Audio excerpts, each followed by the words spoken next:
네, 이어서 147페이지 계속 하겠습니다. 코러스장이 나오는 대화, 안티고네 편이죠. 그래서 이제 안티고네가 이제 비장한 각오를 하면서 크레온의 말에 맞받아 치면서 자기 죽을 각오가 되어 있다. 뭐 이런 식으로 이제 얘기를 하는 그런 대목이 나왔다는 것이죠. 그러니까 코러스장이 이제 중간에 한번 딱 나와가지고 이제 나름대로 코멘트를 하는 대목이 나오는데 이렇게 나와. 뻣뻣한 앞비에게서 난 딸의 뻣뻣한 혈통이 드러난다. 뻣뻣하다는 건 우리가 목을 이렇게 바짝 세우면 뻣뻣하죠, 그죠? 근데 유연하게 해서 목을 이렇게 세우지 않고 이렇게 돌릴 수 있는 거 아닙니까, 그죠? 목이 곧다라고 하는 거는 뻣뻣하다는 거고 그만큼 융통성이 없다는 그런 얘기고 다른 말로 하면 좀 금방진 거, 목에 힘 딱 주는 거 이런 거 있죠, 그죠? 뻣뻣하다는 그 말이에요. 그러니까 이거는 어떻게 보면 교만하거나 아니면 융통성이 없거나 이게 뭐야? unflexible하다는 거죠. 플렉시블하지 않다.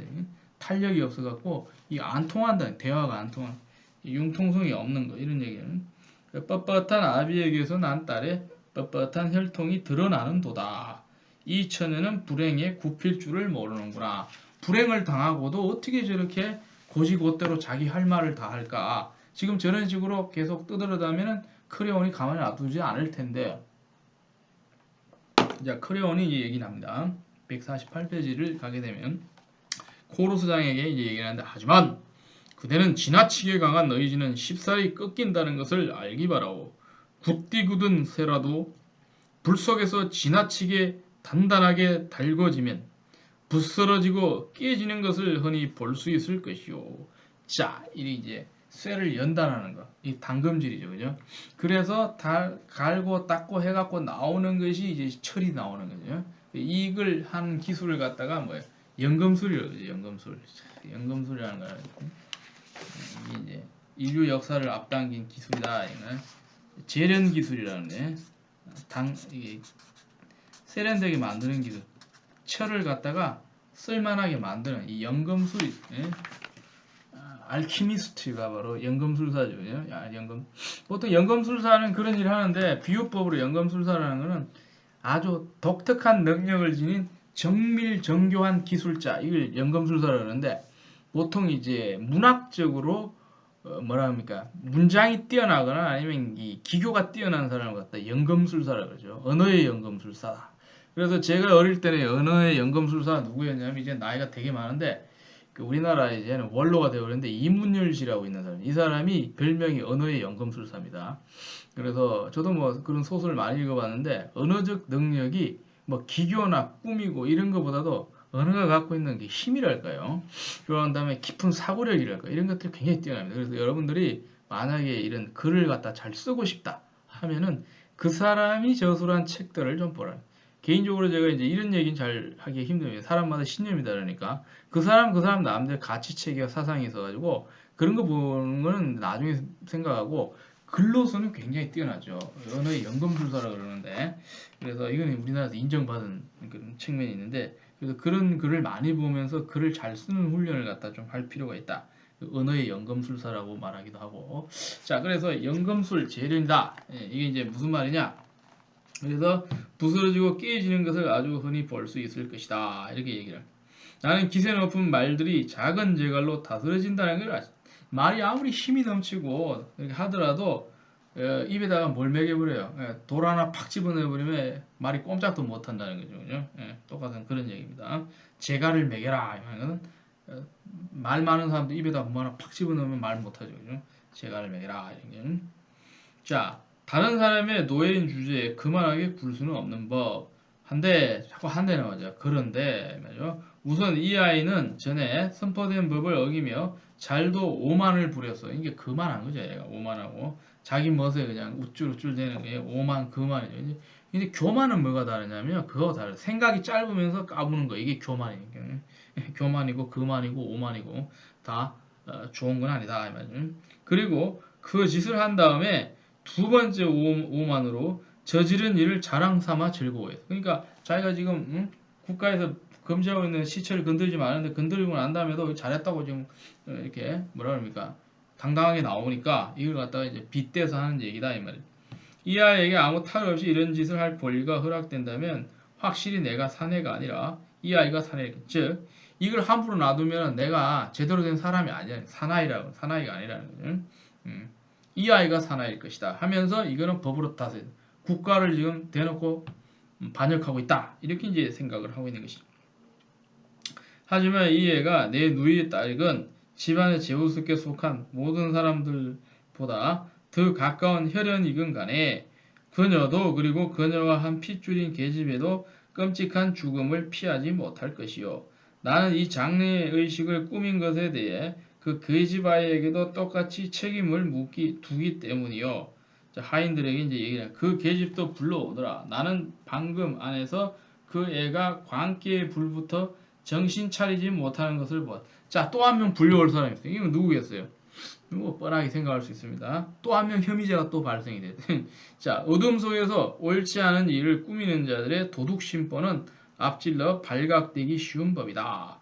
나는 정말로 증오하노라. 악행 중에 잡힌 자가 그것을 미워할 때면 특히 이게 이제 안티고네가 숨뜨다가 누굴 잡아온다는 거지? 이런 생각. 그러니까 당신 나를 잡아 죽이는 것 이상으로 무엇을 바라시나요? 또 누구를요? 이 말이죠. 그죠? 그러니까 크레온은 아니다. 내 목숨을 가져서는 모든 걸 가진 셈이니 하면서 얼렁뚱땅 넘어가려는데 안티고네가 얘기를 하고 있어요. 그러면 대체 무엇을 기다리시나요? 당신의 말 중 어떤 것도 내 마음에 들지 않고 앞으로도 결코 그러하지 않을 것처럼 당신께도 내가 전혀 기껍지 않은데 말이죠. 자, 기껍다는 말이죠. 예, 기꺼워하다는 거는 즐기다는 말이고 좋게 생각하다는 이런 말이거든요. 근데 독특한 말이에요. 이거는 우리가 오늘날 21세기를 살아가는 한국 사람들이 잘 안 쓰죠. 대략 한 수십 년 전에 없어졌어요. 거의 안 쓴단 말이에요. 그런데 어디서 쓰냐면 항상 이 옛날 얘기들이 나오는 문학적 표현에는 옛날 표현들이 많이 살아나고 있어요. 그래서 기껍다는 말을 굳이 달갑다는 말까지 있는데 기껍다는 말을 하는 거 보면은 이 번역자가 지닌 번역 의지가 있고요. 이 사람이 또 만만치 않게 우리나라 말 옛날 것까지 잘 아는 사람이라고 봐야 돼요. 그러니까 그래서 이 사람이 또 나이가 몇 살이나 되는지 그게 궁금한데 나이가 그리 젊은 사람은 이런 거 잘 찾아내기 힘듭니다. 잘 쓰지 않는 말, 기껍다는 말, 기꺼워하다 이런 말. 이게 어디서 나타나냐면요. 그 옛날에 쓰던 한국말을 볼 줄 알아야 이걸 이해를 할 수 있고 이걸 써먹을 수 있다는 게 이 사람이 굉장히 한국말에 있어서 이 감각이 굉장히 폭넓다고 해야 되나 아니면 좀 고어적이다 약간 고리타분한 사람일 수도 있다는 거죠. 그렇지만 자기는 신념을 갖고 기껍다는 말을 하고 있다 이런. 이렇게 쉽게 말하면 당신께도 내가 전혀 기껍지 않은데 말이에요. 한다는 건 당신은 나를 좋아하지 않다 이 말이에요. You hate me 이 말이에요. You hate me. You don't like me 이런 식의 말이다 이 말이에요. 근데 이렇게 어렵게 돌려서 얘기를 하고. 자 그리고 어디서 내가 더 높은 명성을 얻을 수 있겠습니까? 제 오라비, 이 오빠란 말이죠, 그죠? 오라비들. My brother 말이죠. 장래 치르고서 얻는 것보다 말이에요. 만일 두려움이 혀를 잠그지 않았다면 혀를 잠그다는 말도 독특한 말. 예. 입을 닫다 이런 말하고 혀가 왜 중요하냐면요. 저도 이제 안 지가 얼마 안 됐는데 사람이 말을 할 수 있다 그죠? 우리가 이제 소리를 낸다는 거죠. 소리를 제가 지금 소리를 내고 있잖아요. 그런데 소리 못 내게 하려면 방법이 있는데 혀가 없으면 돼요. 혀가 전혀 없으면 말이 안 나옵니다. 하고 끝난단 말이에요. 혀가 있기 때문에 혀를 통해서 소리가 나온다라고 이제 과학적으로 얘기하는. 이 혀를 갖다 없애버리면 말을 못 하게 돼요. 그래서 이 혀가 차지하고 있는 비중이 굉장히 크다. 혀를 통해서 말을 할 수 있으니까 우리가 보통 이제 혀를 갖고 언어하고 같이 동일시해서 언어가 나오는데 영어를 보게 되면 mother tongue이라고 하는 말이에요. 자, tongue이라고 하는 말 독특한 영어 표현인데요. tongue이라고 하는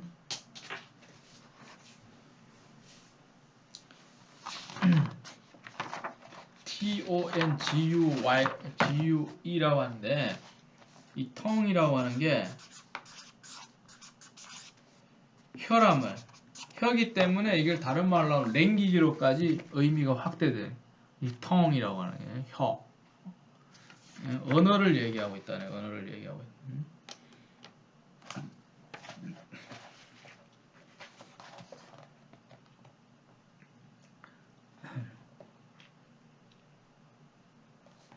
자, 여기 이분들도 모두 그것이 좋다고 말했을 거예요. 하지만 독재자는 다른 많은 행운도 누리지만 원하는 대로 행동하고 말할 수 있어요. 자, 독재자 개념에 두 개가 있는데, 그죠? 여러분들 이거는 정말 상식적으로 중요한 거예요. 이거 알아놓으면 굉장히 여러분 유식해지는데요. 그래서 아무래도 이거는 좀 상식적으로 알라고 좀 얘기하는데, 서양 고대사를 공부하다 보면 서서히 알게 되는 이 독재 개념이라고 하는 게 있는데, 잘 보세요. 그리스어에서 나온 티라노스라고 하는 말이 있어요. 티라노스. 이건 참주라고 얘기해요. 그리고 라틴어에서 나온 딕타토르라고 하는 게 있습니다. 이게 독재자가. 그런데 전부 다 오늘날 현대 유럽으로 넘어가서 전부 쓰이고 있어요. 그 나라 언어에 정착이 돼가지고. 이 티라노스라고 하는 개념은 뭐냐면 그리스 사람들이 봤을 때에 능력 있는 유능한 사람을 자기들이 뽑어요. 뽑아가지고 최종 지배자로 세워서 다스리게 하는. 다만 킹이라고 부르진 않습니다. 이게 다릅니다. 왕이라고는 부르지 않으면서 그 어떤 소신을 갖고 국가를 다스려 달라고 세우는 사람, 이 사람이 참주예요. 번역을 하는. 참이라고 하는 개념 제가 잘 모르겠습니다만은 참주라고 불려갔거든요. 근데 이 참주가 역사적으로 좋은 일을 못했다라고 하는 거예요. 그리스 역사에서. 그래갖고는 어떻게 돼요? 자꾸 쫓겨나는 거예요. 사람들이 더 이상 견디다 못하는. 왜? 자기 마음대로 자꾸 일을 하니까. 이 민중들을 힘들게 하니까 돈을 많이 착취한다든지 하니까 마음에 안 들어 쫓겨나거든요. 그래서 역사적으로 경험해 보니까 티라노스는 나쁜 놈이다 해갖고는 나중에 뜻이 변질이 됐다는 거죠. 원래 나쁜 의미가 아닌데 그래갖고 독재자가 돼버렸단 말이에요. 그래서 타이런트라고 하는 건 독재자가 돼요. 그래서 이제 프랑스 국가에 그죠? 애국가에 보면은 티란에 맞서서 우리가 싸운다는데 여기는 참주에 맞선다는 게 아니고 독재자에 맞섰어. 그럼 독재자가 누구냐면 그 당시 프랑스를 다스리고 있던 루이 왕이라고 하는 그야말로 방탕한 왕에 대해서 빗대서 하는 말이거든요. 독재자가 되어버렸어. 로마의 딕타토로도 나쁜 게 아닙니다. 원래는 좋은 뜻으로 만드는데 이 뭐냐면 국가의 비상사태가 발생할 경우에 이 딕타토르라는 게 긴 시간이 아니에요. 짧은 시간. 뭐 몇 개월이나 1년 정도 내에 노터치. 노터치라고 하는 거는 아무거나 다 해도 돼. 왜? 이 사람이 지금 위기를 건지기 위해서는 해야 돼. 보통 전쟁 났을 때거든요. 그래서 국가를 지키기 위해서는 세웠을 때 제한이 없어요. 국가에. 뭐 마음대로 해도 터치를 하지 않아. 왜? 국난 극복이 중요해. 이 면책 특권이 굉장히 많이 주어져. 이게 이제 역사에 누가 이런 걸 누렸냐면 몇 번 있는데 이게 폼페이우스라고 하는 사람이 독재관이 한 번 된 적이. 이 독재관 시켜주면서 단기간 동안 원하는 대로 마음대로 해도 되는. 뭘 해도 돼. 왜 국가에서 터치를 안 해? 왜? 해적 소탕을 해야 되기 때문에 정권을 줘버렸어요. 정권. 올 파워를 다 줘. 그래야 폼페이가 이거 한번 누린 적이 있단 말이에요. 딕타토르. 근데 이 딕타토르의 나쁜 기억이 뭐냐? 바로 이 사람 때문인데 카이사르 때문에 카이사르.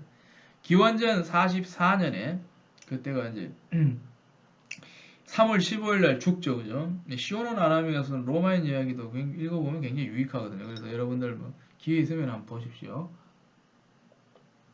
한 가지 역사가가 쓴 게 아니라 조금 꾸며낸 게 있어요. 그렇기 때문에 그게 한계이긴 한데 무진장 정보가 많고 재밌게 썼어요. 여기 보면은 이 카이사르가 누구한테 죽냐면요. 자기가 오랫동안 믿고 의지했던 자기의 자식같이 생각하는 이런 사람들한테 배신당해서 죽는데 이유가 뻔한 게 카이사르가 가면 갈수록 타락한 걸 보다가 자기를 믿고 지지하는 사람들이 엄청난 충격을 받는. 도저히 이 사람은 타락한 것 같다. 우리가 원래 구현하려고 하는 아름다운 국가, 공화국의 이상을 갖고 공화국을 다시 세워야 되는. 공화국이라고 하는 것은 사람들의 민의가 반영되는 그런 체제, 콘술을 세워서 그 콘술이 많은 사람들의 뜻을 대변해서 국정을 이렇게 국민민복이라고 그러는데, 그죠? 국민에게 이롭게 복을 주는 그런 통치를 해야 되는데 그렇게 하지 않고 권력을 계속 차지하고 매일같이 권력이 하나씩 늘어나는 그런 카이사르를 보면서 아무래도 음흉한 사람이다, 타락한 사람이라고 생각하고 결국은 테러를 해서 죽여버리는데 이 독재를 했다는 거죠. 근데 그 사람이 받은 종신 독재관이라고 했는데 자기가 취한 게 아니라 자기한테 아부하는 원로원 사람들이 직접 와서 뭐 처음에는 1년 주다가 3년 주다가 10년 주다가 마지막에는 평생을 줘. 종신 독재관을 줘. 근데 그거를 받았다는 거죠. 사양을 하고 안 받아야 되는데 받았기 때문에 여기에 충격을 받은 자기를 지지하던 사람들조차 마음을 돌려버리고 이 사람은 국가를 위해서 없애버렸다. 그래서 뭐가 되어버렸어요? 공공의 적이 되어버렸죠. 국가의 적이 되어버렸어요. 카이사르. 그래서 죽게 돼. 그래서 그리스사에서는 티라노스에 대한 기억이 네거티브하고 로마사에서는 딕타토르가 이 카이사르 때문에 네거티브하기 때문에 나중에 뜻이 변질되어서 참주 독재관인데 나중에 두 개 다 전부 다 자기 마음대로 권력을 마구잡이로 휘두르는 사람이라는 뜻의 독재자가 되어버렸어요. 독재자. 여기서는 이제 그리스어에서 아마 티란에 대해서 티라누스를 갖다 번역한 거라고 제가 추측을 하는데 이 독재자라고 하는 말이죠. 그런 의미가 있다는 걸 여러분들이 좀 알아두면 좋겠다 이런 말이죠. 하지만 독재자는 다른 많은 행운도 누리고 있지만 원하는 대로 행동하고 말할 수 있지요. 이렇게. 자, 카드메이아 사람들 가운데 너 혼자 그렇게 보는 거다. 자, 그러니까 이제 안티고네가 이 사람들도 그렇게 보고 있지만 당신이 무서워 입을 눌러 닫고 있는 거예요. 저 여론이 당신의 반대될 것이다 라고 지금 얘기를 하고 있어요. 크레온이 좀 화가 나겠죠. 그러면 그래서 너는 부끄럽지 않느냐? 이 사람들과 다른 생각을 품고서도 한배에서 나온 이들을 존중하는 일은 한배에서 나왔다는 어머니 배에서 같이 나온 이게 형제 자매 아닙니까? 혈육이다 하면 혈육이다 하면 전혀 수치스러운 일이 아니니까요. 이렇게 내가 나의 오라비를 갖다 묻겠다는데 이게 뭐가 잘못됐느냐 하면서 대놓고 맞받아치고 있다는. 크레온이 어떻게 얘기해요? 그와 맞서다 죽은 이든 너와 같은 핏줄이 아니더냐 하면서 얘기를 한다는 거예요. 안티고네는 한 어머니와 같은 아버지에게서 나온 혈육이지요. 자, 크레온이 어떻게 말합니까? 그러면 대체 왜 저 이에게는 불경스럽게 보일 것을 감사합시고 바치느냐? 이게 바로 플리메이네케 스스로 쏟아 찔러 죽인 그 사람의 또 다른 브라들, 바로 에테오클레스를 의미하고 있다는 거예요. 자, 안티고네가 말하기를 죽은 시신은 이 일에 신경 쓰지 않을 거예요 라고 얘기를 하고 크레온은 네가 그를 불경스러운 자와 대등하게 대접하는데도 말이냐 안티고네가 말하면 그분은 너희가 아니라 형제로서 죽었다는 거죠. 자, 크레온이 이 땅을 파괴하다가 그랬지. 다른 이는 이 땅을 위해 싸우다가 그랬고 하지만 하데스는 그들을 동등하게 대할 것을 요구합니다.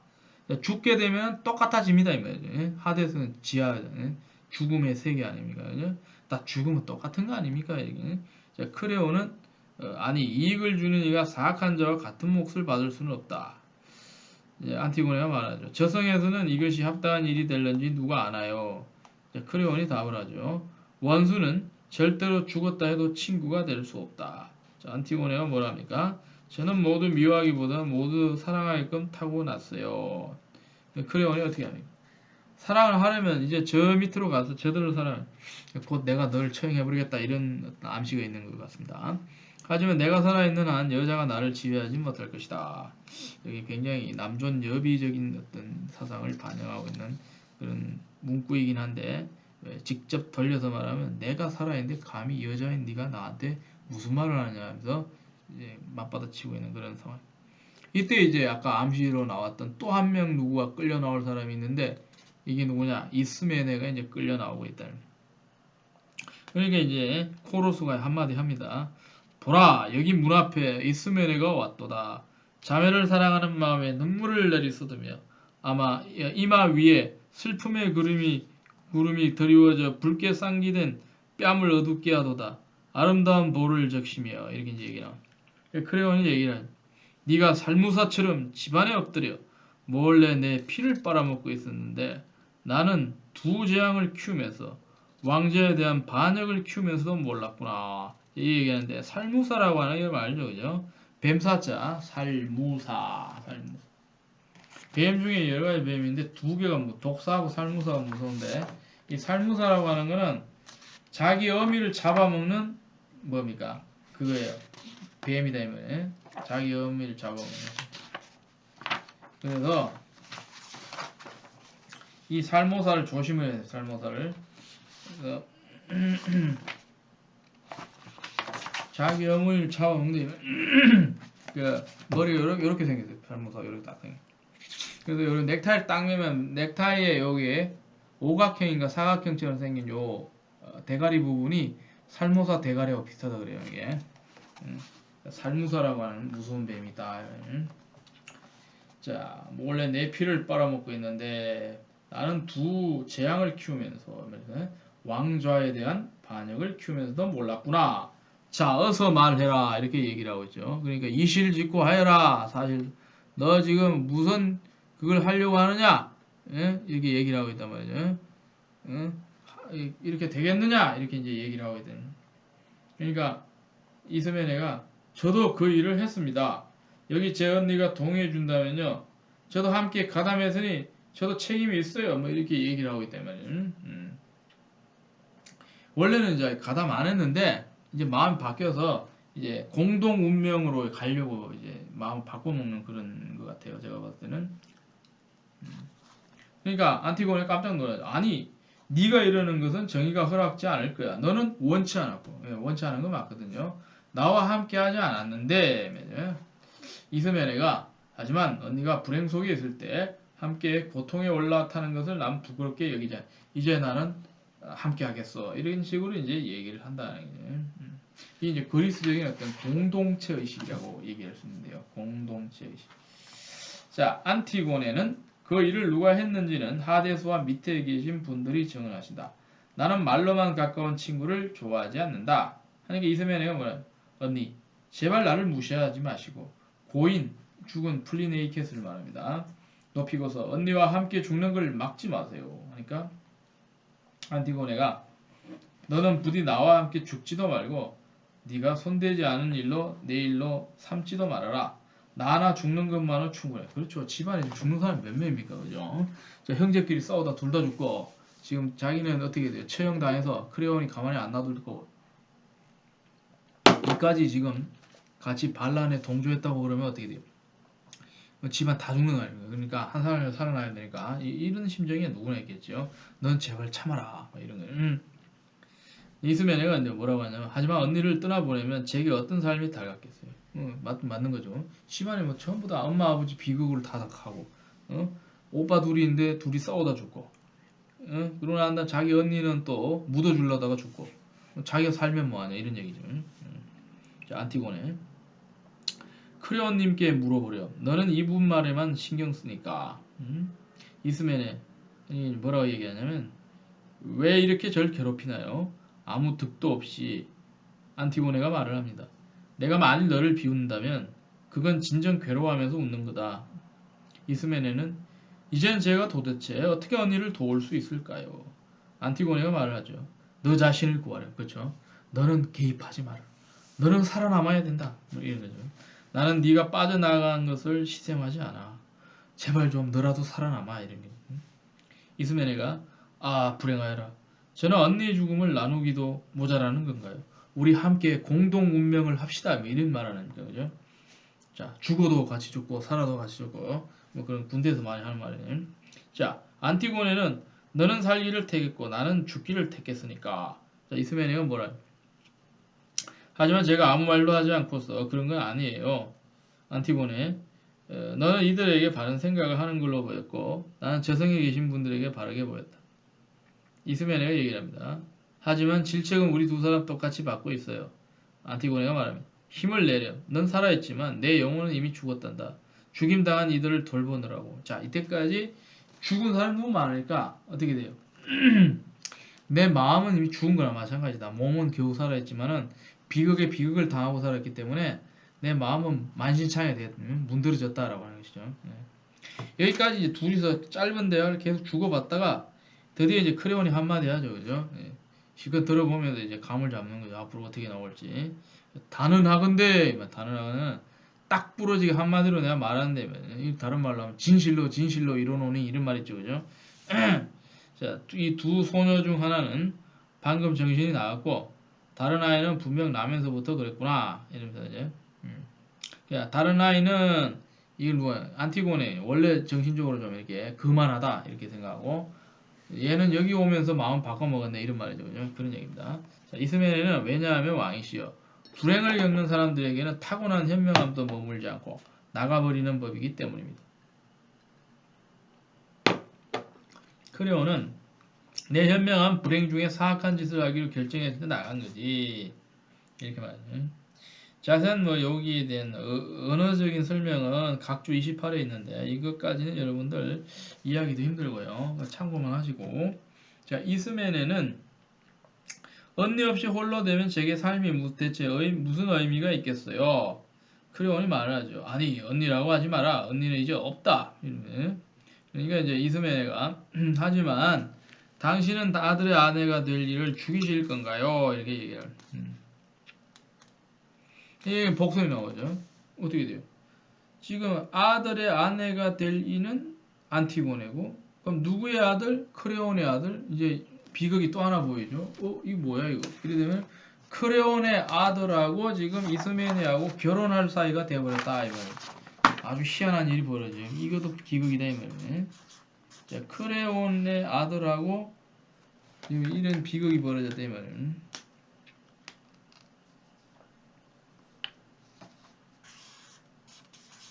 크레온의 아들이 있는데 이게 안티고네하고 관계가 결혼할 관계다 이 말이에요. 그러면 지금 뭐가 가능하냐면 지금 며느리하고 시아버지가 될 판국이다 이 말이에요. 크레온의 아들이 안티고네하고 지금 결혼할 수도 있는 가까운 관계. 그러니까 이게 또 하나의 비극이 내정되어 있는 거다라는 거죠. 예, 골치 아픕니다. 그러니까. 예.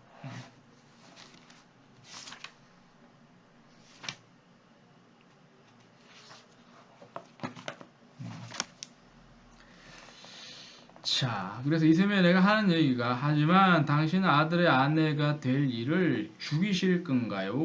그러니까 크레온이 이상한 말을 하는데 경작할 만한 다른 여자들의 밭도 있으니까 자, 경작할 만한 다른 여자 즉 안티고네가 없어지더라도 우리 아들은 다른데 결혼할 사람 만들면 돼 이 말이거든요.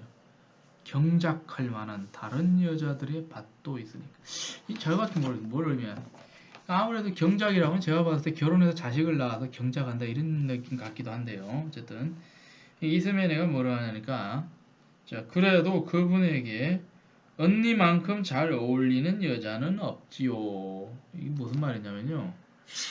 추측할 수밖에 없는데 이 둘이가 친해져서 관계가 깊어진 게 꽤 오래됐다는 이런 복선이에요. 그러니까 이 관계가 깊으니까 끊어내기가 힘들 거다라고 하는 거예요. 그게 비극이 들어갈 수 있는 여지가 생기는 것이다. 크레온이 뭐라고 하냐니까 나는 내 아들들이 사악한 여자들과 얽히는 것을 혐오하지. 이렇게 되네. 얽히는 걸 뭐라 연루되는 거지. 연루되는 거.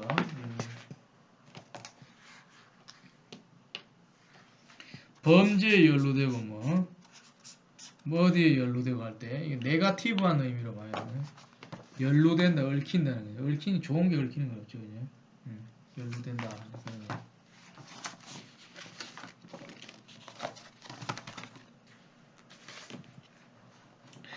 이스면에 이제 얘기를 하는데, 친애하는 하이모니야. 그대 아버지가 그대를 얼마나 무시하는지, 자, 이제 누군지 다 알죠, 그죠? 안티고네하고 지금 사랑을 나누는 게 누구냐? 하이몬이다. 그럼 하이몬이 누구냐? 이 하이몬이라고 하는 것은 크레온의 아들이다. 참 비극이 지금 무르익을 수 있는 그게 된다. 그런 얘기. 크레온이 얘기를 합니다. 너는 벌써 나를 너무 성가시게 하고 있다. 네가 말하는 그 혼인 침대도 정말로 그대는 이 처녀에게서 당신 자손을 빼앗으려 하시나요?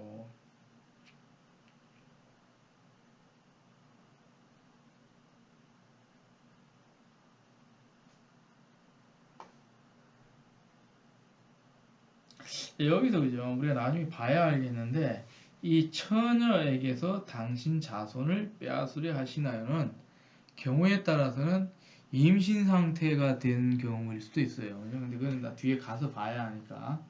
어쨌든 간에 의미심장, 비극의 깊이를 점점 더해주고 있다 이런 말이에요. 그러니까 크레온이 뭐라고 말하냐. 이 결혼을 멈출 것은 하데스다. 이렇게 얘기해요. 무슨 말이냐면은 어차피 죽을 목숨이니까 이러면 하데스가 이제 지하로 가는 사후세계니까요. 그러면서 이제 딱 잡아떼고 얘기를 하는데 이스메네가 이렇게 얘기해. 이 여인이 죽는 것은 결정된 일 같군요. 뭐 이러면 자, 당신 마음속에 그러면 처형하기를 결심했나요? 그런 것 같네요. 이렇게 이제 유도심을 하고 있습니다. 크레온이 대놓고 그렇다라고 얘기해요. 그렇다. 내게도 그렇게 보인다. 하고 이제 하인들한테 이제 쳐다보는 거죠. 그러니까 이게 이제 희곡이 맞는 게 연극을 위한 대본이니까 하인들을 향해서 쳐다보는 거죠. 그러니까 가로 열고 지문이 있는데 하인들에게 이렇게 시선이 향해 있다는 그런 얘기예요. 이제 지체 말고 저 계집을 안으로 끌고 가거라. 노예들아, 이들은 이제부터 나돌아다니지 못하고 여자답게 굴어야 할 것이다. 아무래도 어디 이제 감옥 같은데 집어넣거나 아니면 이제 집에 가둬놓고 가택 연금하거나 그렇겠죠, 그죠? 이제 자유를 이제 뺏어버려.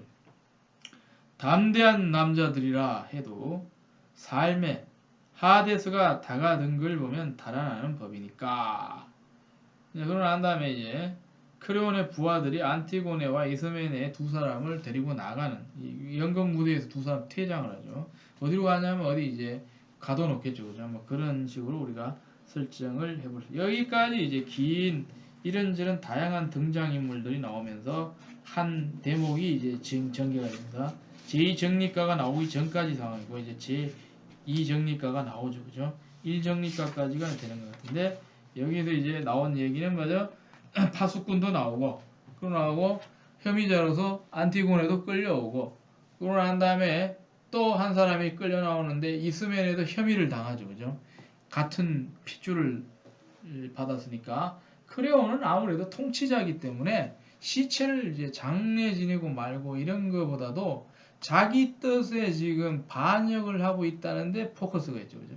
그러니까 자기 권력을 갖다 지키기 위해서 지금 아주 가까운 친척이라고 하는 조카들까지도 이렇게 의심을 하면서 자기 권력을 다지는데 주목하고 있다라고 하는 거예요.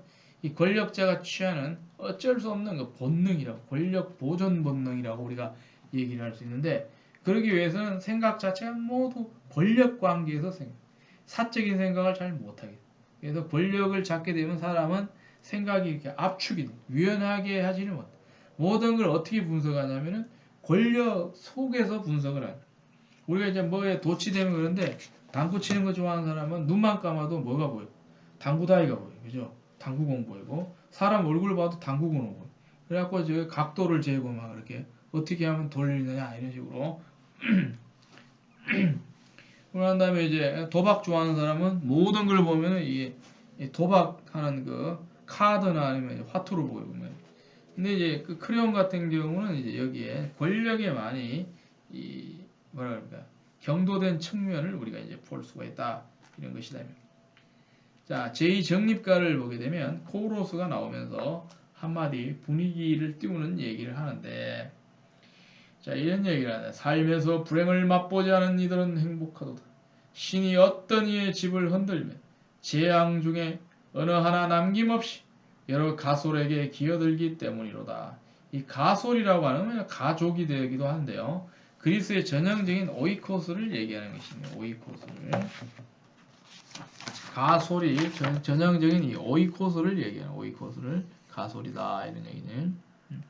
이건 패밀리 같은 거고 엄청나게 수가 많아요. 여기는 대대로 있던, 그러니까 할아버지 세대, 아버지 세대, 그 밑에 세대. 결혼한 다음에 그 외에도 뭐 결혼하지 않은 뭐 삼촌, 뭐 고모 뭐 다 있죠, 그죠? 그러고 난 다음에 빌붙어 사는 가까운 친척, 그리고 그 집안을 지탱해주는 수많은 하인들 다 합쳐가지고 있는 게 이게 오이코스입니다. 데오치는 이게 몰아치는지 데오치는지 이건 좀 찾아보십시오. 독특한 한국어 표현인데 트라케의 바닷바람에 파도가 해저의 어둠 위로 넘어달 때 굉장히 판타스틱한 묘사인데요.